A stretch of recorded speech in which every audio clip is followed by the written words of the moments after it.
నమస్తే అండి, నేను మీ రేవంత్ చలమల. సో ఈరోజు ఒక ఇంట్రెస్టింగ్ టాపిక్, ఎప్పటికీ కూడా తీరని ఒక డెబేట్. ఇల్లు కొనడం బెటరా, మ్యూచువల్ ఫండ్స్ ఇన్వెస్ట్ చేయడం బెటరా, ఎలా చేస్తే మనకు బెటర్ వెల్త్ క్రియేట్ అవుతుంది? ఇక్కడ రకరకాల ఆర్గ్యుమెంట్స్ వినిపిస్తూ ఉంటాయి. ఇల్లు అనేది ఒకసారి కొనేస్తే మనకి లైఫ్ లాంగ్ ఇంకా రెంట్ పే చేయాల్సిన అవసరం ఉండదు కదా. హవెవర్ రెంట్ పే చేస్తున్నాం, దాని బదులు ఈఎంఐ పే చేస్తే ఇల్లు మనకు సొంతమైపోతుంది కదా, ఎప్పటికైనా ఇంటి రేటు పెరిగేదే కదా, మనం అందుకు మళ్ళీ రెంట్ కట్టాలి అని చెప్పి ఒక ఆర్గ్యుమెంట్ ఉంటుంది. ఇంకొక ఆర్గ్యుమెంట్ ఏంటి, లేదు ఇప్పుడు ఇల్లు కాదులే, నేను ఫస్ట్ ఇన్వెస్ట్ చేస్తాను. ఇది రెండో ఆర్గ్యుమెంట్. యాక్చువల్గా ఈ రెండో వాళ్ళకి సపోర్ట్ చేసే వాళ్ళు దొరకరు. That's okay. సో బేసిక్ ఇక్కడ నేను ఎవరిని సపోర్ట్ చేయడం నా పాయింట్ కాదు.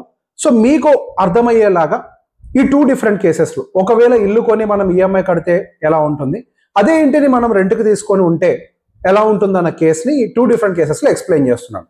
సో ఇక్కడ ఒక టూ క్యారెక్టర్స్ ఉన్నాయని అనుకుందాం. భీమ్ అనే క్యారెక్టర్, రామ్ అనే క్యారెక్టర్. భీమ్ అనే క్యారెక్టర్ ఏమో నాకు ఖచ్చితంగా ఇల్లు ఉండాల్సిందే అని ఒక ట్రెడిషనల్ క్యాండిడేట్. సో ఈ ట్రెడిషనల్ క్యాండిడేట్ దగ్గర కూడా 30 లక్షలు క్యాష్ ఉంది డౌన్ పేమెంట్కి. సేమ్ రామ్ దగ్గర కూడా 30 లక్షలు క్యాష్ ఉంది. సో భీమ్ ఏం డిసైడ్ చేస్తాడు అని అంటే 30 లక్షల రూపాయలు డబ్బులు తీసుకొని వెళ్ళి డౌన్ పేమెంట్ కట్టేసి మిగతా 70 లక్షల రూపాయలకి బ్యాంక్ దగ్గరికి లోన్ తీసుకొని ఒక ఇల్లును కొనడం చేసేస్తాడు. సో బేసిక్గా దానికి గాను 70 లక్షల ఈఎంఐకి గాను నెలకి ఒక 63,000 చొప్పున 20 సంవత్సరాల వరకు కూడా ఒక ఈఎంఐ అనేది ఫిక్స్డ్గా ఉంటుంది. సో బేసిక్గా ఇద్దరికి కూడా యావరేజ్ ఎక్స్పెండిచర్ క్రైటీరియాని కూడా తీసుకున్నాం. యావరేజ్గా హైదరాబాద్ ఒక 75,000 ఎక్స్క్లూడింగ్ రెంట్ ఖర్చులు ఉంటాయని అనుకుంటున్నాను. సో భీమ్ కేసులోనేమో 75,000 ఏమో ఇంటి ఖర్చులు, ఇతరతర పిల్లల ఖర్చులు వస్తున్నాయి. ఈఎంఐ ఏమో 63,000 వస్తుంది. అదే రామ్ కేసులోనేమో రెంట్ ప్లస్ ఇంటి ఎక్స్పెన్సెస్ మొత్తం కలిపి కూడా 97,000 అనుకున్నాను. అంటే ఒక 22,000 అప్రాక్సిమేట్గా రెంట్ ఉంటుందని చెప్పి ఎస్టిమేట్ చేశాం. సో వీళ్ళిద్దరు కేసెస్లో ఒకవేళ రామ్ రెంట్ కడితే గెలుస్తాడా, లేకపోతే భీమ్ ఇల్లు కొంటే గెలుస్తాడా అన్న దానికి ఫుల్ క్యాలిక్యులేషన్ వర్కౌట్ చేశాం. సో 63,000 నెలకి చొప్పున మనం సంవత్సరానికి పే చేసుకుంటూ వెళ్తే యావరేజ్గా ఇయర్లీ పేమెంట్ మనం ఈఎంఐకి పే చేసేది 7,56,000 రూపాయలు. ఈ 7,56,000 రూపాయల్లో రెంట్కి మనం ఒకవేళ ఉంటే కనుక అటువంటి ఒక 1 కోటి రూపాయల ఇంట్లో రెంట్కి ఉంటే ఒక 22,000 యావరేజ్గా రెంట్ ఉంటుంది. అఫ్కోర్స్ కోర్ సిటీ కాకపోయినా కొంచెం చుట్టుపక్కలకి, అంటే మరీ బయటకు కాకపోయినా కొంచెం మనకు 22,000కి రెంట్ అయితే దొరుకుతుంది. సో ఇయర్లీ రెంట్ పే చేసి 2,64,000. భీమ్ ఏమో సంవత్సరానికి 7,56,000 పే చేస్తాడు ఈఎంఐ. రామ్ ఏమో రెంట్ ఏమో 2,64,000 రెంట్ పే చేస్తాడు. సో వీళ్ళిద్దరికి మధ్యలో ఉండే ఒక డిఫరెన్స్ అమౌంట్ ఉంటుంది కదా, అదే దాదాపుగా 4,90,000 ఫస్ట్ ఇయర్లో కనిపిస్తుంది. సో డబ్బులు ఖాళీగా ఉంచకుండా ఆ డబ్బుల్ని యాస్టీస్గా తీసుకెళ్లి మ్యూచువల్ ఫండ్స్లో ఒక 15% సిఏజీఆర్ రిటర్న్ వచ్చేటువంటి దాంట్లో ఇన్వెస్ట్ చేస్తే ఒక 30 ఇయర్స్, సో ఇంటి ఏజ్ 30 ఇయర్స్కి డెమాలిషన్కి వెళ్తాయి కదా, పాత పడిపోయి. సో 30 ఇయర్స్కి క్యాలిక్యులేషన్ చేస్తున్నాం. సో ఫస్ట్ ఇయర్ ఎండ్ అయిన తర్వాత ఇన్వెస్ట్ చేసాడు అనుకుంటే 29 ఇయర్స్ పెండింగ్ ఉంటుంది కాబట్టి ఆ క్యాలిక్యులేషన్ ప్రకారం ఆ 4,92,000 దాదాపుగా 30 సంవత్సరాల తర్వాత 2,86,00,000 అవుతుంది. యూసెస్ చేయండి, ఇదేమీ నేను ఏదో నోటుకొచ్చిన లెక్క ఏం రాయలేదు, ప్రాపర్గా క్యాలిక్యులేషన్స్ తోటి రాసింది. It goes on. సో బేసిక్గా అట్లా. సో రెంట్ కూడా పెరుగుతుంది కదా అన్న కేసు కూడా ఉంటుంది కదా. సో రెంట్ని కూడా పెంచుకుంటూ వచ్చాం. ఎంత అంటే యావరేజ్గా సంవత్సరానికి రెంట్ 7%తో ఇంక్రీజ్ అవుతుందని క్యాలిక్యులేట్ చేసాం. సో అందుకే రెంట్ కూడా మీరు చూసినట్లయితే సెకండ్ ఇయర్ నుంచి 2,82,000 పే చేస్తాడు, థర్డ్ ఇయర్ నుంచి 3 లక్షలు పే చేస్తాడు, గోస్ ఆన్ అట్లా. ఫైనల్గా ఎండ్కి వచ్చేసరికి సంవత్సరానికి 18 లక్షలు పే చేస్తాడు. 22,000 నుంచి 1,50,000 దాకా కూడా వెళ్తూ ఉంటుంది అతను రెంటల్ ఇంక్రీజ్ అనేది. సో బేసిక్గా డిఫరెన్స్ అమౌంట్స్ కూడా క్యాలిక్యులేట్ చేసుకుంటూ వచ్చాం. సో ఇక్కడ 20 సంవత్సరాల తర్వాత భీమ్కేమో ఈఎంఐ క్లియర్ అయిపోతుంది, రామ్కేమో ఈఎంఐ అనేది క్లియర్ కాదు, అంటే రెంటల్లో ఉంటున్నారు కాబట్టి he should keep paying the rent. So ఒక టైంకి వచ్చేసరికి మీరు గమనిస్తే 16 నెలల టైం దగ్గర నుంచి అనుకుంటే అప్రాక్సిమేట్గా 16 కాదు 17 నెలల టైం దగ్గర నుంచి అప్రాక్సిమేట్గా మనకి ఈఎంఐ కంటే కూడా రెంట్ అమౌంట్ అనేది పెరిగిపోయింది. ఈఎంఐ ఏమో ఫిక్స్డ్ ఉంటుంది, 7,56,000 ఫిక్స్డ్గా పే చేస్తూ ఉంటాము. కానీ రెంట్ మాత్రం 17th ఇయర్ నుంచి 7,77,000 వరకు కూడా పే చేయాల్సి వస్తుంది. అదే 30th ఇయర్కి 1,00,000 పే చేయాల్సి వస్తుంది. చూసారు అక్కడ చాలా మారిపోయింది కదా అని అంటారు. సో బేసిక్గా ఓకే, మరి పెరిగింది కదా, పెరిగిన దాని నుంచి జేబులోంచి పెట్టుకోవాలంటే అవసరం లేదు. సో పెరిగిన దాన్ని ఏం చేసామని అంటే మనం అక్యుములేట్ చేసిన వాటిల్లో నుంచి మైనస్ చేయడం మొదలుపెట్టాం. మన జేబులోంచి కట్టడం అవసరం లేదు, ఆల్రెడీ మ్యూచువల్ ఫండ్స్లో ఉన్నాయి కదా. సో ఆ పెరిగిన అమౌంట్ ఆ 75,600 ఏదైతే మనం ఒక బాటమ్ లైన్ పెట్టుకున్నామో ఈఎంఐ అమౌంట్ కంటే ఎక్కువ పే చేయదు రెంట్ అని, ఆ ఎక్సెస్ అమౌంట్ అంతా కూడా మనం ఆ రెడ్గా హైలైట్ చేసాం లాస్ట్ కాలంలో, మైనస్ చేయడం మొదలు పెట్టేసాం. అంటే డబ్బులు ఇక్కడ నుంచి తీసేసి అటు వేయటం మొదలు పెట్టేసాం, రెంట్కి రూపంలో కట్టేస్తాం. ముందు అంతా సేవ్ చేసాం కదా, సేవింగ్స్ నుంచి తీసి కట్టడం మొదలు పెట్టామన్నమాట. సో ఈ ప్రాసెస్ కూడా స్టార్ట్ అయిపోయింది. సో ఇట్లా ఫైనల్గా చేసుకుంటూ వెళ్తే భీమ్ ఏమో ఈఎంఐ ఎండ్ అయ్యే టైంకి 1,51,00,000 ఈఎంఐ రూపంలో చెల్లించాడు 20 సంవత్సరాలకు గాను. రెంట్ విషయానికి వచ్చేసరికి ఏమో దాదాపుగా 1 కోటి రూపాయల వరకు కూడా రెంట్ పే చేశాడు రామ్. సో బేసిక్గా ఈ టోటల్ ఇన్వెస్టెడ్ అమౌంట్ ఉంది కదా, ఈఎంఐ మైనస్ రెంట్ ఇదంతా కూడా ఉంది కదా, ఆ ఇన్వెస్టెడ్ అమౌంట్ అంతా కూడా 30 సంవత్సరాలకి టోటల్గా కూడితే ఎంత వస్తుంది అంటే దాదాపుగా ఒక 14 కోట్లకు వస్తుంది. సో ఇప్పుడు ఫైనల్ లెక్కలకు ఒకసారి వెళ్దాం. ఈ ఫైనల్ లెక్కలు ఏం చెప్తున్నాయని కూడా ఒకసారి చూద్దాం. సో భీమ్ అనే కేసులో 60 సంవత్సరాలకు వచ్చే టైంకి 30 years తర్వాత ఆ ఇంటి రేటు పెరుగుతుంది కదా. సో సహజంగా ఇల్లు అనేది ఎంత పెరుగుతుంది అని అంటే 7%తో ఇంక్రీజ్ అవుతుంది. 7% ఎందుకు పెరుగుతుంది ఇల్లు అంటానికి కూడా దానికి ఒక క్యాలిక్యులేషన్ మెథడ్ ఉంటుంది. ఒక అపార్ట్మెంట్ మనం కొంటున్నాము అని అంటే దాంట్లో మనకి అండర్లయింగ్ ఎసెట్ భూమి ఉంటుంది. అంటే ఒక 1 కోటి రూపాయల అపార్ట్మెంట్లో ఎగ్జాంపుల్కి ఒక 40 లక్షల భూమి ఉంటుంది, పైన ఒక 60 లక్షల్లో కొంత కన్స్ట్రక్షన్ వాల్యూ ఉంటుంది, కొంత బిల్డర్స్ ప్రాఫిట్ వాల్యూ ఉంటుంది. బిల్డర్స్ ప్రాఫిట్ వాల్యూ ఎప్పటికీ పెరగదు, అండ్ తర్వాత కన్స్ట్రక్టెడ్ వాల్యూ అనేది ఇయర్ ఆన్ ఇయర్ డిప్రిషియేట్ అవుతూ వస్తుంది. సో ఫైనల్గా పెరిగేది ఏంటి అని అంటే మన అండర్లయింగ్ ఎసెట్గా ఉన్నటువంటి మన భూమి. సో మనం యాక్చువల్గా హైదరాబాద్ లాంటి ఏరియాలో భూమి విలువ దాదాపుగా 14 నుంచి 15% పెరుగుతుంది. కాకపోతే మనం పెట్టినటువంటి పెట్టుబడులు కేవలం 40%, 50% మాత్రమే మనకి ఇక్కడ రియల్ ఎస్టేట్ యాక్చువల్ భూమి మీద ఉంటుంది కాబట్టి అండర్లయింగ్ ఎసెట్ కింద అన్డివైడెడ్ ల్యాండ్ షేర్ కింద ఉంటుంది కాబట్టి సో అందుకే హాఫ్ గ్రోత్ని మాత్రమే క్యాలిక్యులేట్ చేయాలి. అంటే 7% గ్రోత్ అవుతుంది అని. 7% తోటి కనుక ఇల్లు గ్రో అయితే 30 yearsలో దాని యొక్క విలువ 7,61,00,000. చూసారా పెరిగింది? ఎస్, మొత్తం లెక్క అంతా కూడా చెప్తాను, ఎక్స్ప్లెయిన్ చేస్తాను. 7,61,00,000కి వెళ్ళింది. సో దాంట్లో నుంచి ఫస్ట్ పెట్టుబడిని మైనస్ చేద్దాం. ముందు 30 లక్షలు పెట్టుబడి పెట్టారు, ఆ తర్వాత ఈఎంఐ రూపంలో 1,50,00,000 పెట్టాడు. సో మనం పెట్టిన పెట్టుబడిని మనం బయటకు తీసేస్తే నెట్ గెయిన్స్ కింద 5,79,00,000 రూపాయలు భీమ్కి ప్రాఫిట్ కనిపిస్తుంది. సో ఆ తర్వాత 10 years పాటు అతను ఎస్ఐపి కట్టలేక 20 yearsకి ఈఎంఐ అయిపోయింది. ఆ తర్వాత మిగిలిన 7,56,000 అంటే 63,000 per month ఎస్ఐపి పే చేసుకుని 10 years కంటిన్యూ చేసినందుకు గాను ఎట్లాగో ఈఎంఐ అయిపోయింది కాబట్టి సేవింగ్స్ చేశాడు. ఆ 10 years ఎస్ఐపి 63,000తో క్యాలిక్యులేట్ చేస్తే 15% తోటి అది 1,65,00,000.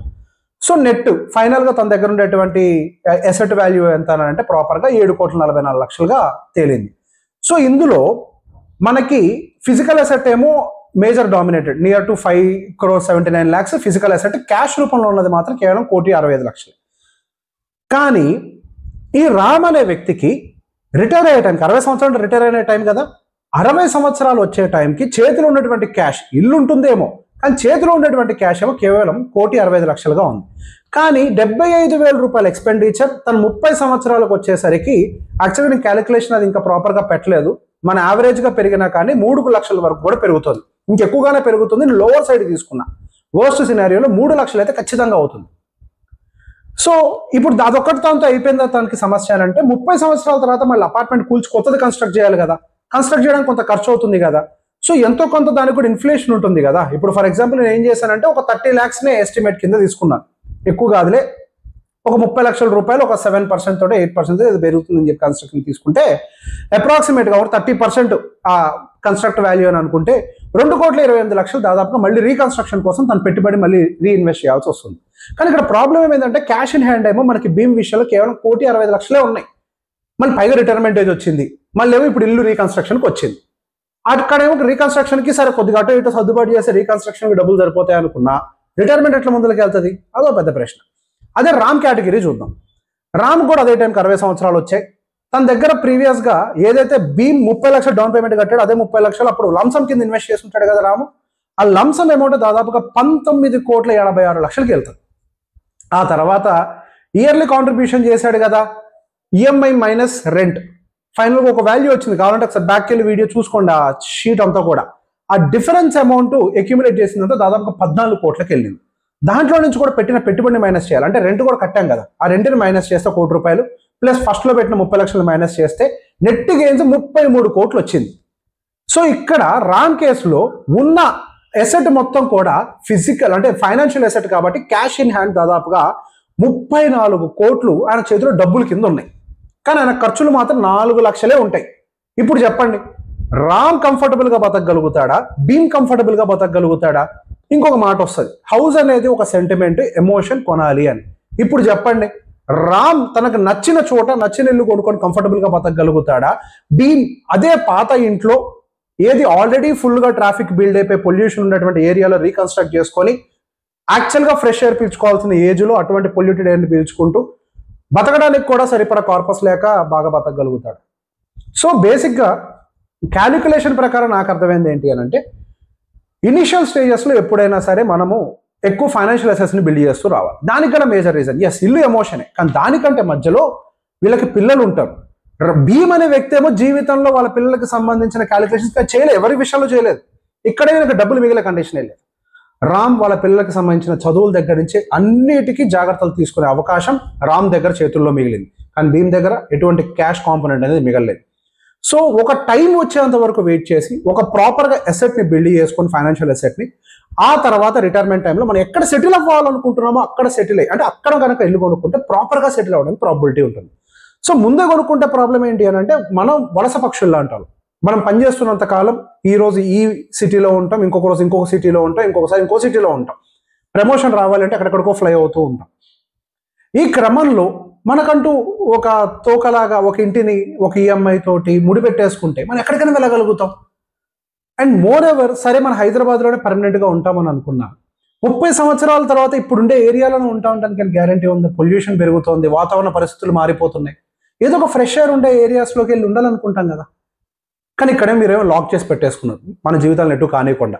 సో అందుకే బేసిక్గా ఇల్లు అనేది ఎప్పుడు కొనుక్కోవాలి అని అంటే, ఒకేసారి మనం ఎక్కడ సెటిల్ అవుతాం క్లారిటీ వచ్చినప్పుడు అక్కడ కొనుక్కోవాలి. ఇల్లు అనేది, పెళ్లి అనేది జీవితంలో ఒక్కసారి జరగాల్సినటువంటి ఒక ఈవెంట్, దాన్ని 2 సార్లు చేయకూడదు ఎప్పుడు కూడా. ఇక్కడేమవుతుంది, భీమ్ విషయంలో 30 ఇయర్స్కి ఎర్లీగా ఇల్లు కొన్నాడు కాబట్టి తను రిటైర్మెంట్కి ఏజ్కి వచ్చేటానికి అది రీకన్స్ట్రక్షన్కి వెళ్ళిపోతుంది, మళ్ళీ డబుల్ టైం మనీ ఇన్వెస్ట్ చేయాల్సి వస్తుంది, 2వ సారి డబ్బులు ఖర్చు పెడుతున్నాడు ఇంటి మీద. అదే రామ్ అనే క్యారెక్టర్ ఏం చేస్తుంది, ఇప్పుడు దాకా రూపాయి కూడా పెట్టుబడి ఇంటి మీద పెట్టలేదు కాబట్టి ఆయనకి ఎక్కడ కంఫర్టబుల్గా అనిపిస్తే ఆ ఏరియాలోకి వెళ్ళిపోయి ఆయనకు కావాల్సిన ఇల్లు కొనుక్కొని ఆ మిగిలిన డబ్బులతోటి ఆయన ఎక్స్పెండిచర్ని ప్రశాంతంగా తీసుకొని వెళ్ళిపోగలుగుతారు. సరిపోతాయి బతకడానికి అంటే సరిపోతాయి. 4 లక్షలు విత్డ్రా చేయాలంటే 6% విత్డ్రా చేయాలన్న బ్యాంక్ ఎఫ్డి 8 కోట్లు ఉంటే చాలుగా, నెలకు 4 లక్షలు విత్డ్రా చేయొచ్చు హ్యాపీగా. ఈయన దగ్గర 36 కోట్లు ఉన్నాయి, మిగతా డబ్బులు అంతా ఏం చేసుకుంటారు, ఇల్లే కొనుక్కుంటాడు, బంగ్లానే కొనుక్కుంటాడు, పొలాలే కొనుక్కుంటారు, ఎవరి ఇష్టం వాళ్ళు. సో బేసిక్గా మనకంటూ కొంత క్లారిటీ వచ్చేంత వరకైనా సరే ఎక్కడ ఉంటామో అప్పటి వరకైనా మనం కొంతవరకు ఫైనాన్షియల్ అసెట్స్ని బిల్డ్ చేయడం చాలా ఇంపార్టెంట్. ఫైనాన్షియల్ అసెట్స్ అనేవి మన లైఫ్లో రాబోతున్నటువంటి ప్రతి ఒక్క అన్సర్టనిటీకి సమాధానం చెప్తుంది. మన పిల్లలు యూజీ ఎడ్యుకేషన్కి, పీజీ ఎడ్యుకేషన్కి, మ్యారేజెస్కి, మన ఫైనాన్షియల్ ఎమర్జెన్సీస్కి, ఒకవేళ జాబ్ కోల్పోయినా ఇక్కడ భీమ్ అనే క్యారెక్టర్ కనీసం ఒక్క రోజన్నా జాబ్ పోతే ప్రశాంతంగా బతకగలుగుతాడా? ఇప్పుడు రామ్ అనే క్యారెక్టర్ దగ్గర ఆల్రెడీ క్యాష్ చాలా ఉంటుంది కాబట్టి మధ్యలో ఒక 5 సంవత్సరాల తర్వాత జాబ్ అయినా పెద్దగా ప్రాబ్లం ఉండదు, ఆల్రెడీ చాలా సేవింగ్స్ ఉంటాయి కాబట్టి కొంత సస్టైన్ అవుతాడు. అదే భీమ్ అనే క్యారెక్టర్కి 1 నెల, 2 నెలలు, 3 నెలలు ఈఎంఐ కట్టకపోతే, 5 నెలలు కట్టకపోతే వచ్చి ఇంటి ముందు నుంచి ఉంటారు కదా. సో కొంచెం అంటే జాబ్ పోవాలి అని అంటే మన ఆరోగ్యం బాగోపోయినా పోతుంది కదా, ఎటువంటి కండిషన్ అయినా జరగచ్చు, వీ డోంట్ నో. సో బేసిక్గా అందుకే మనకంతా కొంతవరకు ఒక కార్పస్ ఏర్పడి ఎటువంటి కండిషన్లో అయినా మనకి జాబ్ లేకపోయినా ఫైట్ చేయగలుగుతామని క్లారిటీ వచ్చేదాకా ఇటువంటి పెద్ద పెద్ద కమిట్మెంట్స్ని పెట్టుకొని ఉండడం మంచిది కాదని నా opinion. So final call is yours. Bheem లాగా ఒక స్ట్రెస్ఫుల్ లైఫ్లో ఉంటారా, రామ్ లాగా కంఫర్టబుల్ లైఫ్లో ఉంటారా, అది మీ choice. Thank you very much.